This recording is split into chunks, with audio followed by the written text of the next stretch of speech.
It is December 1942, the Eastern Front, war against the Soviet Union. Somewhere deep in the east, the sound of a desperate and unexpected battle raging. It is a fight no one saw coming and one that should not be happening. A unit of Hungarian scouts in their nimble armored cars are not scouting. They are not running. Instead, they are locked in a suicidal brawl with a column of Soviet armor. The 39M Csaba, a vehicle built for speed, observation and evasion, is forced to stand its ground and fight a war it was never designed to win. But why? Why these crews make the impossible choice to turn their light armored scouts into frontline fighters? What desperate circumstances forced them to abandon their purpose and make a final stand against an enemy they had no hope of defeating? This is a story of the 39M Csaba armored car and the soldiers rode them to battle. They were given a task they could not complete, and that gave this vehicle a reputation of a failed design, and the soldiers were unfairly labeled as incompetent.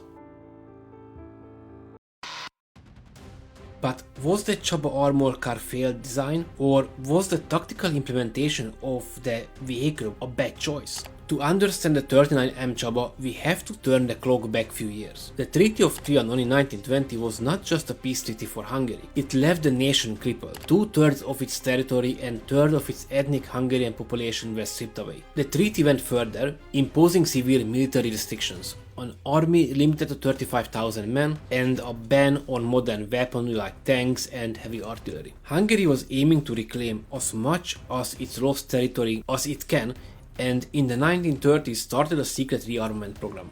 In 1938, they officially launched the Győri Program, which openly aimed to modernize their military and develop their own arms industry. While they needed modern tanks and armored vehicles, the ally, Germany, refused to share its most advanced military designs. Hungary had to build its army from the ground up and had to do it fast. The stage was set for stopgap measures that would become an indispensable part of the military for the rest of the war. One of the first steps was to establish the armored divisions and to find the right recon vehicle. He agreed with Nicholas Straussler, a Hungarian engineer living in the UK, who had made a name for himself designing armored cars in Britain, to design a new car for them. Working with his home country, he developed a new vehicle based on his earlier design, the Alvis AC2.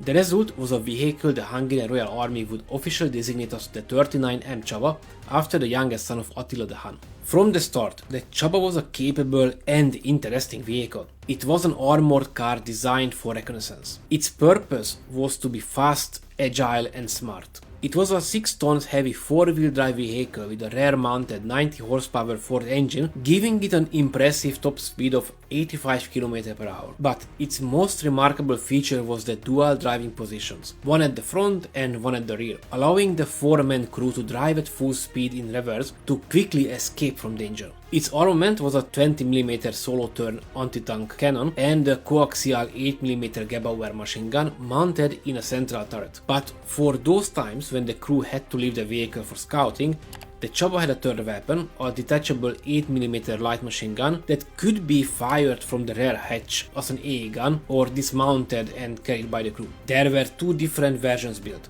the 39M and the 40M. The 40M was a command version, armed only with the turret-mounted 8mm machine gun and with a second R40 radio, which had a large radio mast.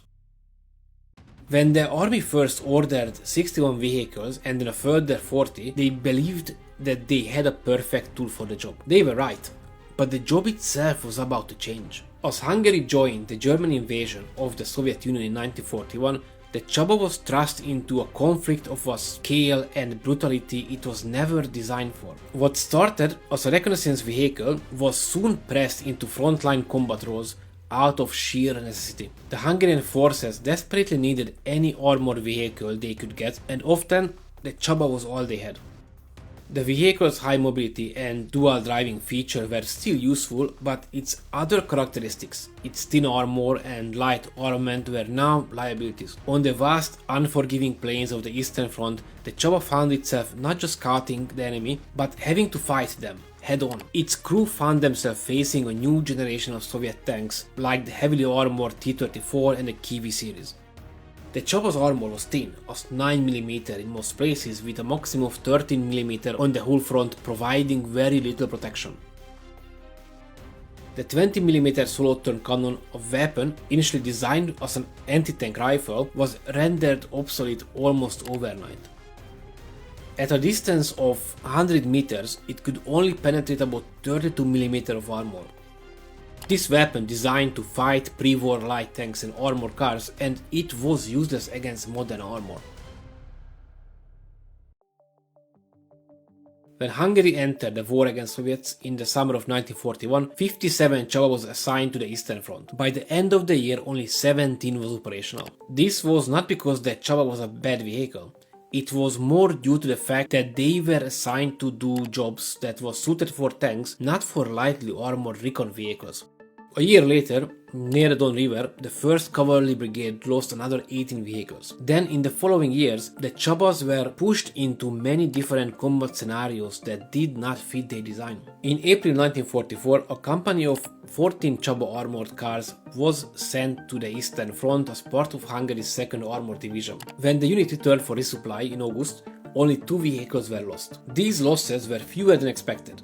And this was a proof that if the vehicle is used for what it was designed for, it is a capable vehicle. By the summer of 1944, the Hungarian Royal Army had only 48 operational armored cars left. At this point, the Csaba was organized into platoons of 4 vehicles, with one serving as a command variant. These platoons were attached to 4 infantry divisions. The remaining vehicles were used by reconnaissance battalions of 2 armored divisions and 1 cavalry division. In June 1944, one Csaba company fought with the 1st Cavalry Division in Galicia, where 8 of the 14 vehicles were lost. As the war moved into Hungary in the autumn of 1944, the remaining Csaba platoons and companies fought with the infantry and cavalry divisions, with 9 infantry divisions each receiving 1 platoon. The final chapters of the Csaba's history were written during the desperate and brutal siege of Budapest in the late 1944 and early 1945. With the Red Army closing in on the Hungarian capital, many of the last remaining Csaba armored cars